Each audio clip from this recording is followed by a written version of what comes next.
qué es el paisaje, qué es lo bello, o sea, qué problemas están ahí y que en algún momento nos puede llegar a afectar a todos. Somos una unidad que si no tomamos en un inicio qué debemos cambiar, no podemos pues hacer una reflexión y a partir de ahí hacer un cambio, ¿no? Mi nombre es Miriam Salado, yo soy de Hermosillo, Sonora y actualmente estoy viviendo en Ciudad de México. Y pues mi trabajo empieza a interesarse en un inicio por términos como la identidad y eso me llevó a pensar en la cultura se va formando dependiendo del entorno donde uno crece. Mi práctica va mucho hacia esos temas, principalmente en el norte, en el estado de Sonora. Lo hago principalmente en soportes como dibujo y escultura. Desde temprana edad yo sabía que tenía cierta habilidad técnica para el dibujo principalmente y entonces para mí fue esa especie de inspiración, decir, cueste lo que cueste, yo me voy a dedicar a esto y lo voy a empezar a desarrollar, ¿no? Yo me sigo interesando por hablar sobre ese territorio, como mencionaba, el norte de México, la zona de Sonora, parte de Sinaloa también. Y cuando yo me mudo acá a Ciudad de México a finales del 2017, me gustó pensarlo como que necesitaba y manejarlo de manera positiva esta distancia, literalmente, y poder ver cosas que cuando estamos viviendo, nacemos ahí, crecemos y estamos inmersos, pues dejamos de cuestionar, ¿no? O lo damos por hecho. Más que en trabajar en temas de la ciudad, pienso mucho en fuera de la ciudad, o sea, en el monte, ¿no? En el desierto, qué está sucediendo. Me interesa mucho como pensar en la depredación natural de la flora y fauna de un ecosistema, pero al mismo tiempo pensar en la huella que deja la depredación del ser humano, ¿no? Este contraste y todo lo que contiene un lugar que está sufriendo, por ejemplo, problemas como explotación de recursos naturales, la contaminación, la degradación de suelos, en la frontera estos conflictos, ¿no? Con el tráfico de armas, el tráfico de drogas que existe ahí, de personas también, y que van volviendo un espacio pues muy, muy peligroso, ¿no? Para mí, el reto es mostrar esas dos caras de la moneda. Un proyecto que hice años atrás, lo titulé Armas Salvajes y justo ahí me interesaba hablar de las defensas naturales de la flora y fauna del desierto. Era juntar estos elementos que sirven a la naturaleza para sobrevivir en un ambiente comparado con las defensas o las armas elaboradas por el ser humano desde su historia, por ejemplo, desde la estaca, desde trabajar esos materiales hasta, por ejemplo, vestigios como casquillos de armas de fuego, ¿no? Que son de AK-47, por ejemplo.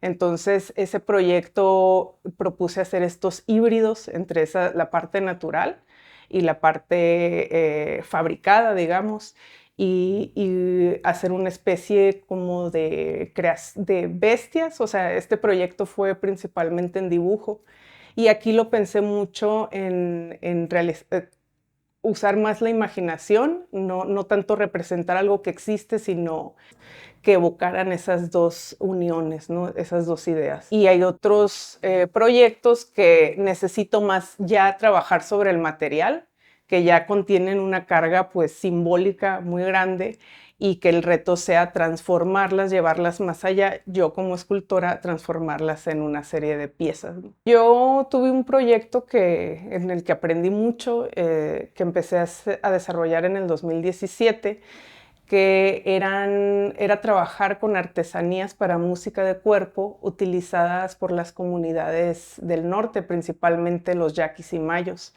Ellos elaboraron, por ejemplo, estas artesanías inicialmente con materiales de su mismo entorno, ¿no? Con materiales naturales, que al momento de integrarlos a las vestimentas para danzas religiosas, pues significaban ciertos sonidos animales, evocaban animales del desierto sonorense. Entonces era algo como muy interesante y lo que me llevó a trabajar con esos materiales es el cambio que empezaron a realizarse años atrás.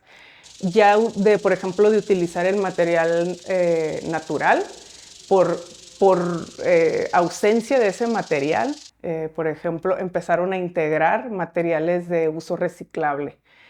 Uno de los materiales fue los capullos de mariposa cuatro espejos, que es con los que elaboran los tenábaris, los famosos tenábaris que van en las pantorrillas del danzante. Es una polilla nocturna endémica del lugar, que conforme iba pasando el tiempo cada vez eran mucho menos mariposas, lo que empezó a provocar es que hubiera menos capullos para elaborar estas artesanías.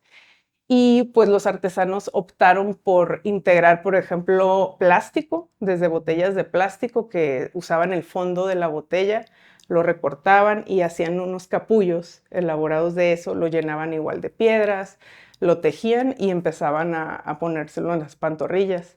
Entonces ese cambio para mí fue como que hablaba de mucho de lo que estaba pasando actualmente, o sea, ya más allá de la tradición. Otro de los objetos que trabajé es una artesanía que es un cinto de piel elaborado con pezuñas de venado bura y cola blanca, que también es una especie endémica del lugar.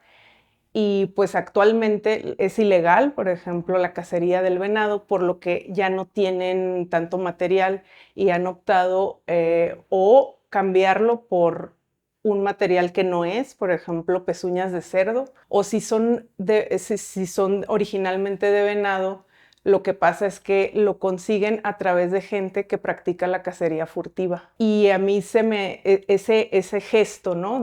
Bueno, seguimos viendo el objeto tal cual, ¿no? Con los materiales naturales, pero también pensar actualmente en el trasfondo de eso, ¿no? Que por una parte lo usan para la danza del venado, que es la cacería, ¿no? De este animal, viéndolo como una deidad, agradeciendo a la madre naturaleza, pero al mismo tiempo lo que lo está conteniendo viene de un trasfondo de ilegalidad. Entonces, para mí son esas contradicciones que me llevan a trabajar y abordar esos temas, ¿no? Con el material. Otro de los objetos que también me interesó mucho trabajar con ellos es un cinto de piel que usan los fariseos en Cuaresma. Originalmente están elaborados de carrizo y los mayos, que es como más en la parte de Sinaloa, desde los 80 empezaron a integrar, en vez del carrizo empezaron a usar casquillos de armas de fuego, principalmente de AK-47.